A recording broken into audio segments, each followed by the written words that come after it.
I've got an idea. Okay. Oh, no. So, okay, think about one of the most memorable times in your life. Oh, gosh. Okay.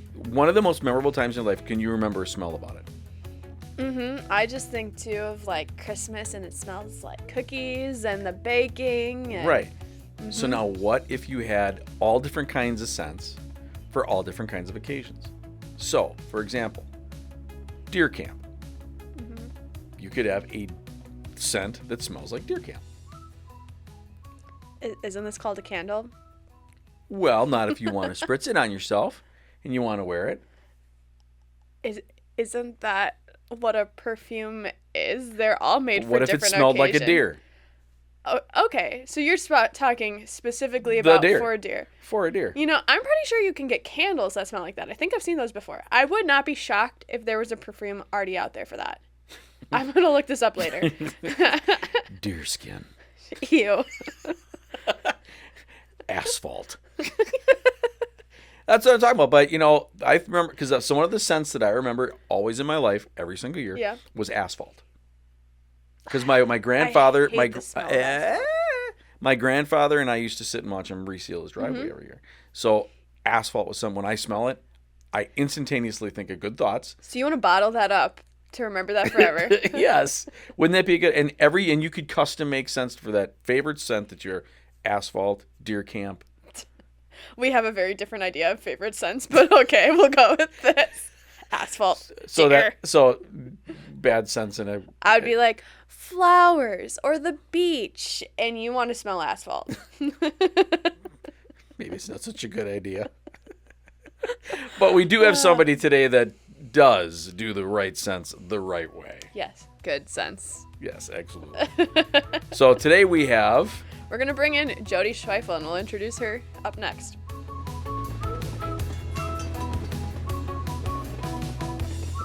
Hi, everybody. I'm Skip Ranke. And I'm Opperman. And welcome back to the Main Street Marketing Podcast. A podcast where we discuss everything and anything marketing and business. And today we have a very special guest with us, Jodi Schwefel from Pure Love Essences. She is the owner and an aromacologist. What is an aromacologist? In layman's terms, it's a perfume designer or someone who designs fragrances. Okay, so how did you know that you wanted to become an aromacologist? I didn't. Not at all, actually. Spent many, many years in the financial services industry and marketing. And then about 8 years ago, designed a scent just for myself and would wear it out, which is now called boho, or coined boho. And I would wear it out and about and have people stop me and ask me what it is and can they buy it out of my purse. And I was completely, I guess, flabbergasted because it happened so often, so many times. And that's kind of where it all started. And it kind of just snowballed from there. So they wanted to buy it out of your purse? Yes. Yeah. That happens so awesome. many times. There's no better compliment than that. Right. It's like a traveling inventory. Right. Well, and they would ask what it's called, and it wasn't called anything. It was just in an unlabeled plastic bottle in my purse. And then shortly thereafter, the owner actually of Roost Mercantile during the Fall Fest, I was in her booth, and she stopped me, and she's like, who smells like that? Everyone don't move. And one of my good friends, she's like, I'm sure it's her. And she pointed at me, and sure enough, that was the case. And then that was the first retail store that the line went into. But way back then, it was literally in plastic bottles. I was printing the labels off of my printer. I had no clue what I was doing on the retail side. The beauty industry was not my forte. Yeah. So it quickly grew. I believe when I ended up pulling it from the market to rebrand it, it was in 16 different shops in southeastern Wisconsin. Wow. I was making no money, though, hindsight. No. But it was just a hobby that just kind of snowballed. So that's the way a lot of businesses start. But right. So that you kind of got thrown into being in your own business. 100%. It was never, ever, ever an intention. So you didn't you didn't have a game plan going. You didn't have anything. It's just like, hey, I'm in my own business. Yeah, never. Wow. No, I was still in financial marketing at that time. Oh, so you were still doing your other gig? Yeah. So when did you just realize, you know what, this is it? I'm cutting ties with it all. I'm horns down. I'm going forward. Yeah, probably 3 years in, I was like, okay, like the I can do this. I mean, I had the background. No, I mean, I was very financially savvy about it. I didn't want to go into debt. I didn't want to get loans. I didn't want to get investors. I didn't want to do any of that. So I built it slowly. Had I not had the marketing and branding background and would have had to pay, you know, $250,000 to create a brand, that would have been probably the end of it. I never would have really pursued it because that wasn't my education, that wasn't my background, and I wasn't going to risk that much. So I took it upon myself to build the brand, the image, and we've gone through. Well, it went from plastic bottles to square bottles with labels that we had to like actually physically put on, like apply, and now the brand now has boxes and it's at way next level. Yeah. So I'm curious. I mean, how long did it take for you to develop a scent? Like you're sitting here and you're going, I'm going to develop a scent. How long does it take you to develop something like that? Well, the first one was just me putzing around, which actually there was a lot that went into that first one, never even knowing I was going to end up selling it. I just wanted to get it right for me, as a custom signature scent. So I probably messed around with it for like 3 months. Wow. But then the rest of them, along with the names, came totally naturally. Yeah, that's pretty. Like cool. I was supposed to do it. Like the next one was Moroccan, and then Rebel. I've always been a scent person though. Always. I've always loved musky perfumes. From as far, like I come from a family of women that love makeup and perfume and things like that. So, it was Boho, Moroccan, Rebel, and then I don't know how I came up with them. I just know that the different notes that I like, and I would blend them upstairs until it was right. Lots and lots of time goes into that in terms of a little bit too much of this, so it's a chemistry. Yeah. And then once all those were perfected and I decided to really, I guess, go all in, I searched for 8 months to find a professional perfume house that could use my recipes and then mass produce it. Okay. So I landed on a company out of Pittsburgh, Pennsylvania, called Alpha Aromatics. They've been in business for over 50 years. And it took them a while because I'm using like DIY materials, and they have obviously ultra professional perfume materials. Yeah. So they had to take my recipes and recreate the scents that I sent them. Okay. Using their okay. All right. Yep. So throughout It's a this process. Yeah, I was going to say that's interesting. So throughout your whole journey as to where you're at now, what's one of your favorite parts of being a small business owner? The freedom, actually, the freedom, and if I could have done it sooner, having a full-time career and then 2 small children and trying to hold a marriage together during all of that, when you're flying out the door with 2 car seats and you're out of the home 12 hours a day, that was a lot for the better half of the beginning of my career. But it's definitely the freedom to it's funny though, there was a quote that said something about entrepreneurs, of how we fight to work for ourselves, but we end up basically working far more than you would for someone else in terms of hours. And I'm sure you can attest to that. I can attest to that. So just knowing that everything that I do and touch and work on and pour into is mine, it's my family's, if it's my 2 daughters, if they decide to take it over. Oh, okay. Right now it sounds like that's the path. I'm not pushing them into that, but my oldest, Sadie, just turned 18, and she has mad interest in taking over someday. Very cool. But she does want to get into marketing and That'd be branding. awesome, wouldn't it? And Yes. just to have that next Yes, generation. right. It's building a legacy if it goes that way. Right. Never going to force them to do that. Right. I have the same thing with my kids. I wanted to do that, but none of them want to have anything to do with it. It's like, all right, And they might change their mind. Well, you know and that. they might, but it's, they have their own lives, they have their Yeah. own paths, and that's fine. Right. That's perfectly fine. Yep. So one thing I wanted to ask though, what is the difference? Like we buy perfume or colognes, and Yeah. these are the skin scents. What's the difference between a perfume and a skin scent? Oh, so much. So a skin scent is, with our line, the base note is a modern, clean musk, and it's in all 5 scents. And skin scents are basically, they react with your body's chemistry. So in a way, they're like a pheromone. So that's what, no matter what you're wearing, that's what people are drawn to, is that it's like the scent of really clean human skin, but better. Like your skin, like in the sun, when it's warm and fresh, and it does, like all of our stuff, all of our scents do smell differently on everyone. They don't smell the same on everyone, depending on, everyone's different body chemistry. So a regular perfume or fragrance is, all the ingredients are, first of all, they're synthetic and consistently synthetic. So they are going to smell exactly the same on every single person.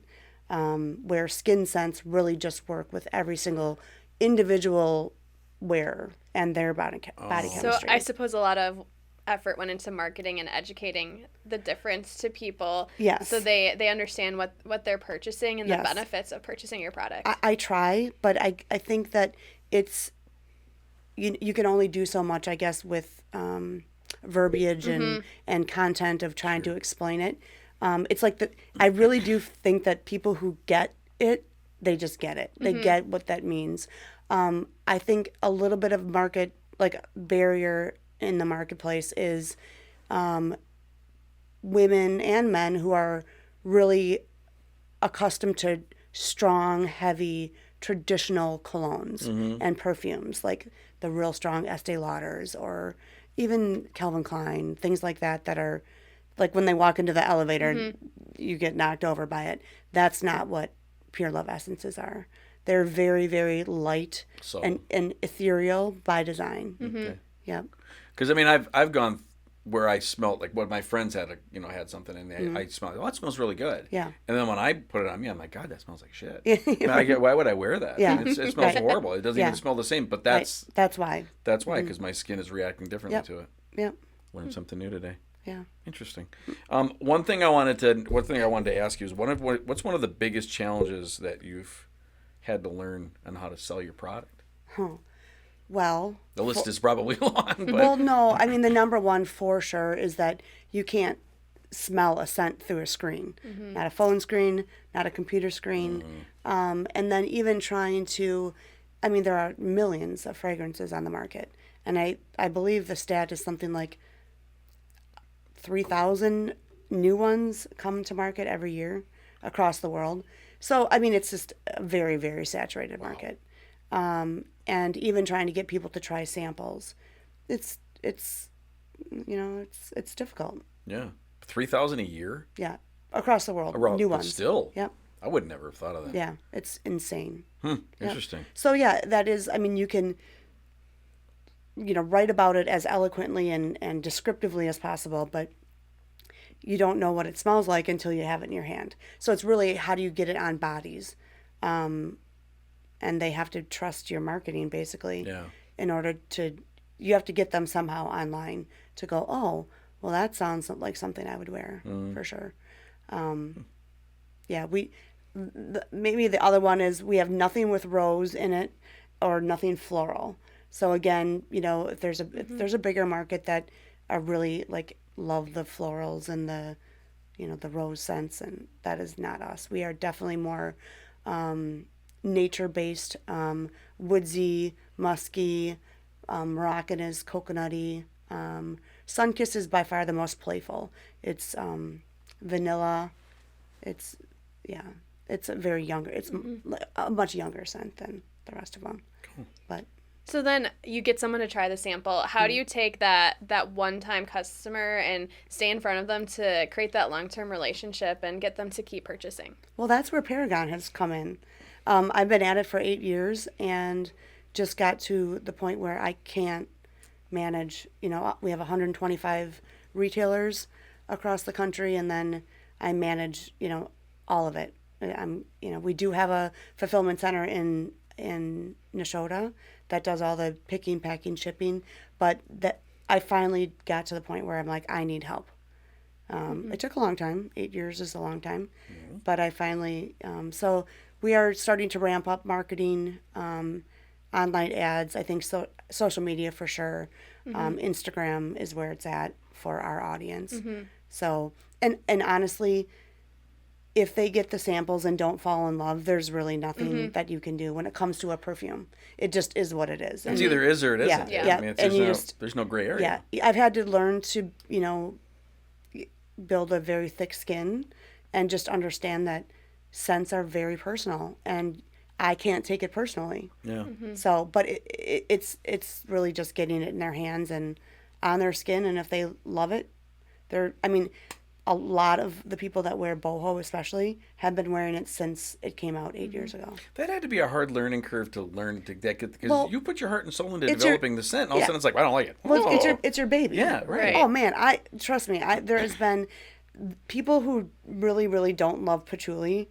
I mean, I've been told that I smell like a wet dog. Like, yeah. Oh, jeez. And you just have to kind of grin and smile and nod and walk away. Thank you very much. Yeah, thank you. Yeah. So, it's just one of those things that if people don't like musk, they're not going to like my line. That's kind of the deal. Okay. Yep. So if you could turn back time and do something differently, is there anything you would do differently? Well, it evolved to a level that I never dreamed of. And I just didn't, every step of the way, when I decided to go full in, like I said, I was a marketing consultant. I had my own firm at that time, full time. I was doing marketing consulting for independent financial agencies. Okay. And never did I think it would really, really become what it was. Like, it was a crazy dream to think I would be in 100 retail stores. And I'm like, well, if I get to 100, then I'm retiring. You're not retiring, but you know what I mean? Like, right. I'm, the world changes. Yeah. And so if I knew then what I know now, I would have went full on with the packaging and the boxes and all of it right away. But it just didn't evolve that way. It evolved very slowly and organically. I didn't go into any debt. I don't owe anyone a dime. And that I would not change. However, with investors and big loans, it opens up the world to get to market more quickly. Now, what I can say is 8 years ago, certified clean fragrances without the parabens, toxins, synthetic things, they were much less popular than they are now. So, there's that, where if I would have gotten this big back then, it would have been a game changer, but I decided to take it slow. But if I knew then what I know now, I would have gone way more aggressively on advertising. Probably hired you guys 8 years ago versus now, and would have made sure that the packaging and the forward-facing product and the brand was where it needed to be, like it is now. Yeah. But you can't get time back. And things happen for a reason. And you have a so, journey. that's Yep. it. Yeah. Now, with that background that you have, and obviously there's a lot of creativity that goes into creating that scent. Talk a little bit about the creativity when it comes to marketing during the holidays. I'm sure you find a lot of enjoyment, not just Christmas, but Valentine's Day, all those big holidays. It's coming up. Yes, it sure is. Well, it's in retail and in, of course, beauty. It's our go time. The summers are fine, but you start to hit October, November. And fragrance is one of the biggest gifts purchased in the world for people. And it started a long, long time ago. And so it for me, I have to say, being behind the scenes and just knowing what's coming and running the show, it's a lot, but it's necessary because that is in retail. Come January, February, March, we're all kind of, crying in our coffee because it really, really slows down. Everyone's broke. Everyone, you know what I mean? Like no one's so. It's super exciting to develop campaigns around Christmas and the holidays and what it means to people. And scents really are a driving force in our lives that we don't necessarily realize. They are our sense of smell is the only one of our five senses that is linked to memory formation. So whether your Christmas is good or bad, you're going to remember it, a lot of it, by what the smells that you have encountered. And if you think about that in life, like wedding days, your sense that you have on a wedding day, or when your first child is born, or your first boyfriend or girlfriend, or Drakkar Noor. Like, I think everyone my age probably knows a kid. Okay. All right. Yep. You wear it. I still wear it. There you go. Okay. It's great. But I have like 8 other scents that I wear at the same time. I mean, not at the same time. I don't go 8 scents, but I mean, that'd be something. But no, I mean, layering is a thing. Yeah, right. But I mean, I still wear that to this day, because that's the one. It is a good one. It is, but it's the one thing that resonates to me. Right. There you go. But people smell me. Yep. So mine. Well, not anymore. Now it's boho, but mine was Jovan Musk. Oh yeah, Jovan Musk for women. Yep. Yep. I had Jovan Musk for men. I had Yep. that one too. So. But you say that, and I can think back to when I was a kid buying a bottle of English leather for my dad for Christmas. My dad wore that too. And a bottle of Chanel No. 5 for my mother. And my mom wore that. Yep. And that's what you bought. It had the wooden top on it, and that's what you bought. That's what I bought him every single year for $8.99 or whatever it was. Right. Yeah. And he was like, great, and he wore it for all year. Yes. My dad still wears it. Does he really? Yes. Okay. That's I know. I can't even get him to wear my stuff. Dad, if you're listening. Right. But I mean, so scents really do create memories, and whether it's scents from a cologne or a perfume or food cooking in the kitchen or in the oven, it's a thing. It does absolutely, like, scientifically create memories. So that's pretty cool when it comes to that is neat. A fragrance line. That is pretty cool. Learned something new today. Right. Nice. Well, to wrap this up, we have some rapid fire questions for you. You don't know the answer? Hold on a second. Need a drink. No. Hopefully they're easy questions. They're easy. Sorry. So what is the worst piece of advice you've ever gotten? Oh, well, I've gotten a lot. And I mean, I've been at a corporate career since I was 19, so definitely plenty of that. But I'd say, as it relates to Pure Love Essences, when I did rebrand and when the brand looks the way it does now, I had so many perfume companies, marketing companies, reaching out to me, and they were really, really pushing me towards big box. Sephora, even Target, things like that. And I really just, I wanted to stay niche, have a niche brand where these small independent boutiques would feel like they had something special. Yeah. It's not at Nordstrom's, it's not on Amazon, it's not online. And I'm so glad I did for so many reasons.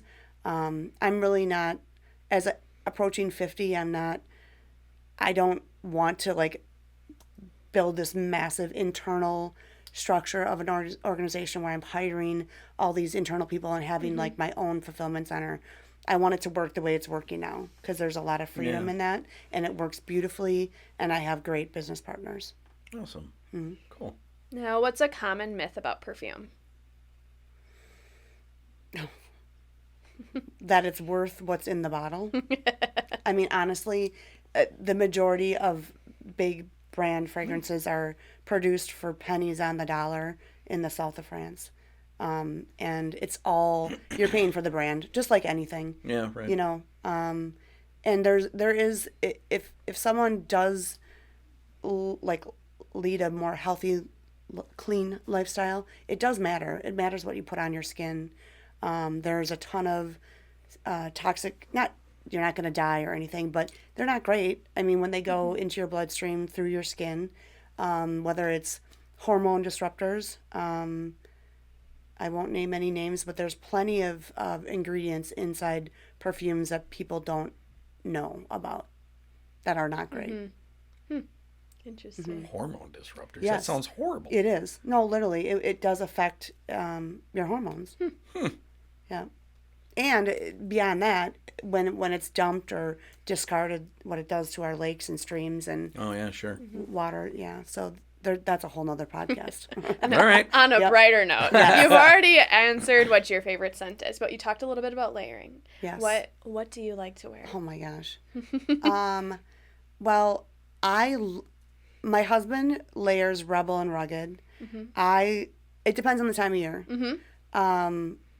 Right now, I'm kind of just straight boho. Come spring, I will layer in Moroccan with the boho to start like bringing in those summery notes. Summertime, now that there's Sunkissed on the market, I would layer Moroccan and Sunkissed. And then come fall, I would layer boho and Rugged. Okay. There's a lot of thought that goes into I've never this. layered. You gotta try it. It's the new thing. It's all the rage. All the cool people are doing it. Yeah, apparently. All right. That's what I hear. That's awesome. What is something new that you've learned recently that's helped you with your business? Well, you guys are actually, I'm learning a lot about ads and how to structure them, how to get, to get more viewership out of them. Social media it's a never ending learning curve, which is why it's hard doing what I'm doing when I'm trying to keep all the wheels on the train here, trying to be an expert in all the things. So yeah, I guess social media, it's always something new, something's always different, is trending, what gets people's attention. And honestly, back to Paragon, that's kind of where I needed help, and I just couldn't. You can't, as a business owner, a sole business owner, you can't keep up with everything. Yeah, it's always changing. So, I think we just partnered, a few months ago? Yeah, it was like 4 or 5 months ago now, And it's been amazing. I can't say enough how much it has helped me, and I'm so glad I did it. That's why we started it, because I tried to do it myself on a lot of different Yeah. things, and you just can't do it. Yeah. It just doesn't work. Well, because you can't give the attention that every single Correct. piece and part of your business needs. You can't do it all Right. at Takes a time. point. It does. Absolutely. So thank you. I'm very grateful. Thank for you for trusting us. We love. Yeah. She has a lot of fun with it. And I've never been a scent person, and now I always know what Oh. scent to wear. See? Listen to that. And That's awesome. look what we learned. I And I know. learned about layering. Right. Right. And I've learned about being a walking billboard now. Oh. You walk into a store and people I are know. like, Didn't you have something didn't smells you have? Didn't somebody do that? Twice. Twice. Yeah. Now? Twice. What Yeah. is that smell? Right. Who is There that? it is. And eventually you're just like, you just Yes. you get used to it. And, yeah. It's Yes. me. I just raise my hand. Oh, it's me. And I was just at the Oconomowoc Chamber the other day, and they're like, "You smell really good," and they wrote it down. They're like, "I got to Yeah. write this down. What is this?" Well, sounds like we have work to do in our little hometown. Yes. There it is. Awesome. This is the corporate headquarters. This is. Anyway. Right on. What is something that you've read, saw, or listened to recently that you'd recommend? It's not recently, but my number one go-to book is The New Earth by Eckhart Tolle. Fascinating. Okay. And it talks about conscious versus subconscious thinking and how we always feel like we're so busy, but you have to learn to disconnect from that because your mind creates a lot of the busyness. Yeah, I was gonna say, Skip, write this often. down. I'm writing it down. I've had it for probably 20 years. I reference it often, and most of the chaos and the busyness that we have in our mind, we have created. We have manifested. Man, I could feel Emma's stare looking at me. I could literally feel that coming in. I'm like, I just got warm. Yep. The heat was resonating out of me. I mean, That's true, though. classic type A like me. Oh, Yeah. I was up at 4:15 with stuff going on. 5:03. Oh, I this got you by morning. 45. Yeah. You guys are You really did. similar. We are. It's Love it here. Right on. Yeah. So tell me an unpopular opinion or a hill you're willing to die on. Unpopular opinion. You can hit the buzzer. You don't know. Actually, a hill I'm willing to die on, this is the one when it comes to this perfume company. So because it started as a DIY line, and then grew to what it is now, the perception sometimes, more locally than not, is that it's still like being made in my little lab upstairs. And because these are skin scents, and smell differently on people, you also can easily grow, it's called nose blind, right? So you'll wear it too often, and then all of a sudden you don't notice the scent of the skin scent, our line anymore. I'll just say boho probably has the most effect on boho, and people will wear it like every single day for years, and then they'll be like, "Did you change your formula? Because I don't smell it anymore." And I'll be like, "Well, how long have you been wearing it? And do you wear it every day?" So I get, and the question, or the answer is always yes. They've worn it every day for 2 years. I'm like, you have to give yourself a break.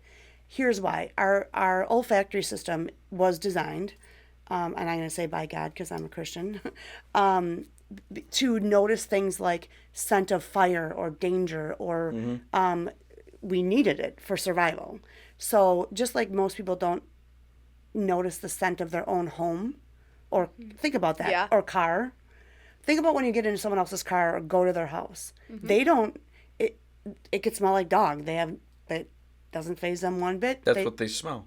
Yeah, because their brain is used to it. Yeah. Same phenomenon happens with perfume. So the answer to the question is no, we have or never, ever, ever will change our formulas. It just ends up being, you've probably worn it too often. Your body chemistry has changed. I mean, literally, there have been people that start to go through chemo, and then we'll call and, it just doesn't smell the same. Well, your body's kicking all kinds of toxins and stuff out of it. It's going to change entirely. So skin scents they're kind of an anomaly that way, where they really are. They can be difficult, but no, we don't change our formulas. We wouldn't. That'd be like saying Coca-Cola or. We would never do that. That's our livelihood. So, yeah. So that's a hill I'll die on. There you go. And that's a great hill to die on. Yeah. Yeah. Our stuff does go through 3 rounds of quality control, and it's produced by world-renowned perfumists in a professional perfume lab. So it's every single ingredient is calculated down to the 10,000th decimal. Wow. So there's no change happening. It's staying where it's at. It's just you. Stay on that hill because you've done an amazing job with it. Thank you. And it's awesome stuff. Thank you. Yeah, we've learned so much today. So for those people listening, if there was one thing they could take away from this episode, what would you want them to take away? To try your hand at a skin scent. They're different. They're fun. You will be asked what you have on, and by a lot of people, and hopefully you try Pure Love Essences. Awesome. Yeah. Well, thanks for coming down here and Thank talking you to for us. having This me. is pretty cool. Yeah, awesome. Learned a lot today. Cool. Hey, Glad to be partnered with you guys. Hey, thank you. Thank you. That was super interesting. I learned a lot from that. First off, I didn't know that 3,000 different scents come out a year all over the world. I mean, think about that. They all could be potentially completely different. Right. So it's funny because I'm a visual person, right? So I'm always thinking about like how many colors exist. And it's funny talking to someone who is a scent person, and everyone has their different senses that they, is their primary sense, and that's what she's thinking about. Yeah, right. And then when she mentioned the fact that the other thing she talked about was how scents, when you smell them, bring back memories. Mm-hmm. I mean, I was thinking through it when she was talking about. That's when I brought up my dad's cologne. The asphalt too. It brings back the asphalt, exactly. But I mean, if you think, I'll squirt. But seriously, I can remember smelling the cologne my father used to wear, and the cologne my mom wore, and I would buy it every single year, and I can still smell it. Which is interesting because for me, that's like my grandparents. Oh, right. Like for me, it was that generation. I can smell, my great grandma, and you remember that. Oh, absolutely. And I tried to. And it was really interesting because I tried to wear my dad's cologne, kind of as like a, hey, would I smell like him? But he smelled really good in that cologne. I smelled like hell. It was horrible. It smelled completely different. And I'm like, no way. But the difference between the layering of skin scents. Yeah. No, it is super interesting to me. And I wasn't kidding. It's happened multiple times where I've just, and I don't wear scents or perfume. So I just tiny bit, and I walk into a restaurant and then someone's like, what are you wearing? It smells so good. So a little bit goes a long way with her stuff then, hey? Yes. I tried it once, but I only tried one. And I mean, I liked it, but but it smelled, and other people liked it, but I never tried the different ones together.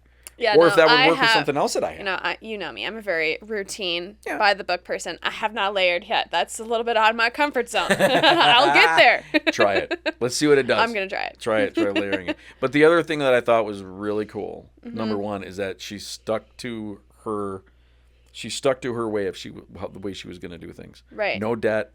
Slow, and that's really super smart. Right. That just amazes me to be so successful and be able to go from a career and take that, as you know, take that leap of faith and make it what it is today, and to do that with no But by debt. happenstance, though. Yeah.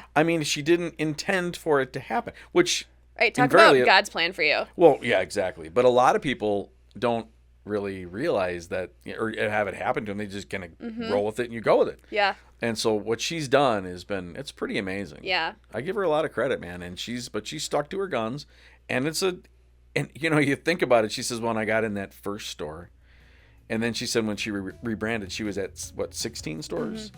Now she's at 125 in 8 years. Right. That's some pretty darn good growth, success man. there. That's awesome.